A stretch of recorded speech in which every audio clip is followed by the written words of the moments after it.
Por eso, cada una de sus afirmaciones, cada una, es poderosamente dialéctica, compleja y profunda.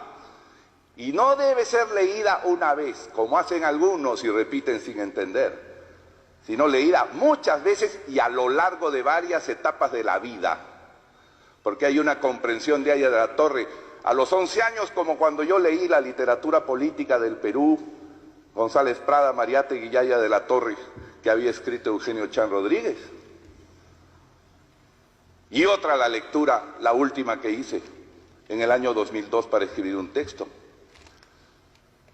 Aya de la Torre es profundamente dialéctico. Por ejemplo, otro de sus poderosos aportes, el antiimperialismo, que no significa tirar piedras ni hacer confrontaciones, sino que significa comprender que en el mundo hay poderes dominantes, pero que dominan no solamente por sus armas y su voluntad, eso es lo apariencial, lo adolescente, dominan por su fuerza tecnológica, dominan por su fuerza de capitales.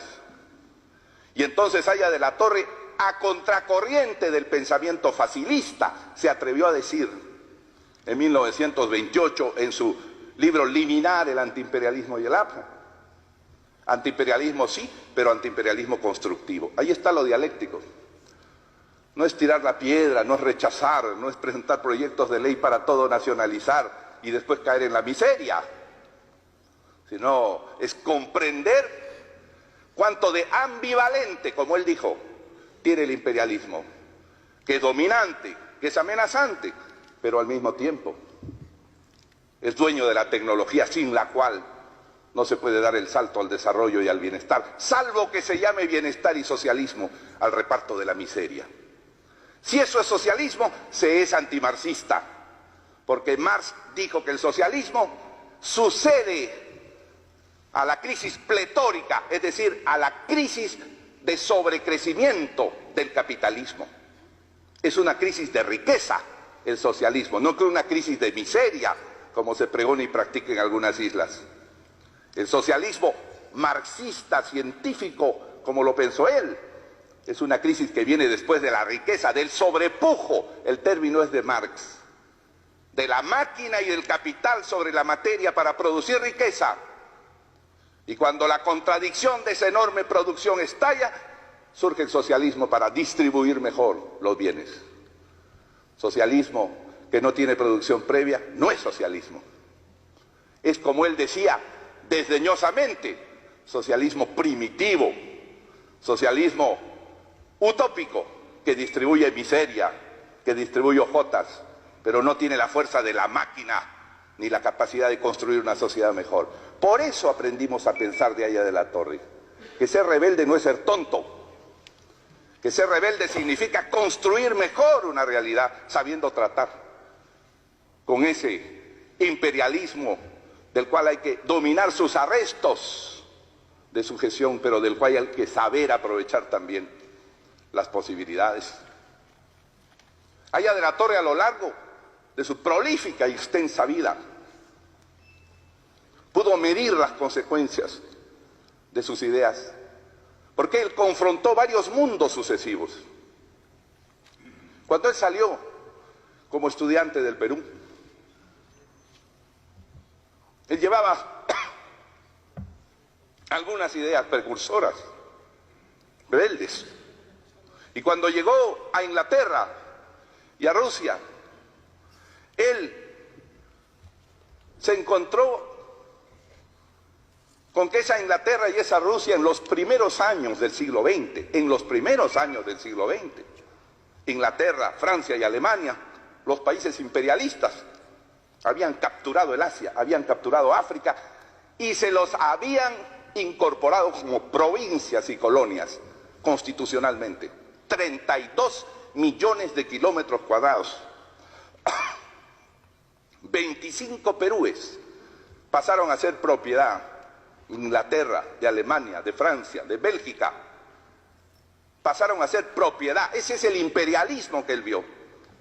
Y él advirtió, cuidado, que eso puede ocurrir también con los Estados Unidos respecto de América Latina. Ese es el primer mundo que él vio, y él escribió contra la amenaza del imperialismo, que podía dominar con sus tropas, con sus recursos, e incorporarnos como una colonia, como una provincia, tal como Francia incorporó a Argelia a su territorio, como una provincia. Pero el segundo mundo que se encontró nació con la crisis de 1929, que terminó con ese primer escenario y abrió el paso a la destrucción y reconstrucción del capitalismo en el mundo. Y allí la enorme influencia del presidente Franklin Roosevelt, que construyó un nuevo capitalismo. Él fue el que creó el Banco Agrario. Él fue el que creó el PAIT o Programa a Trabajar. Él fue el que intervino los intereses de los bancos y los hizo retroceder. Él fue el que institucionalizó el salario mínimo legal en Estados Unidos y forzó la creación de los sindicatos. Fue un presidente norteamericano. Entonces el capitalismo se estaba transformando para enfrentar la crisis. Yaya de la Torre pudo ver este cambio inmenso, pero en ese momento ella estaba en la gran persecución y tuvo que reinterpretar qué está ocurriendo. Pero este salto enorme del capitalismo, que duró 30 años, los 30 gloriosos, le llaman los economistas, de avance permanente y crecimiento, también llegó a un momento crítico, cuando comenzó a decaer la onda de crecimiento del capitalismo inventado por Roosevelt y comenzó nuevamente la crisis. En ese momento, crisis en el Perú, gobierno militar revolucionario, planteamiento de reforma agraria, de nacionalizaciones. Yaya de la Torre tiene que reenfocar sus conceptos para analizar este tema y dice, error, por ese camino solo vamos a la miseria. Error. Están aplicando recetas que tuvieron validez en otro mundo y hace más de 40 años. Ustedes solo pueden generar un profundo endeudamiento del Perú. ¿Quién tuvo razón? Todos los protagonistas de esa revolución que iba a aplastar al APRA, Yaya de la Torre, pasaron. Y él pudo subsistir, pero sus ideas se impusieron. No era el momento de ese tipo de experimentos, como no lo es ahora. Yaya de la Torre pudo aplicar su espacio-tiempo sucesivamente a muchos mundos que vio cambiando. Y esa es la esencia de su búsqueda de la realidad, de su antiimperialismo ambivalente, que no significa debilidad, que no significa aceptar la dominación o la maldad, sino por el contrario, comprender la fuerza de los sistemas sociales. Y creo que ese es un mérito del realismo de un verdadero revolucionario como Yaya de la Torre.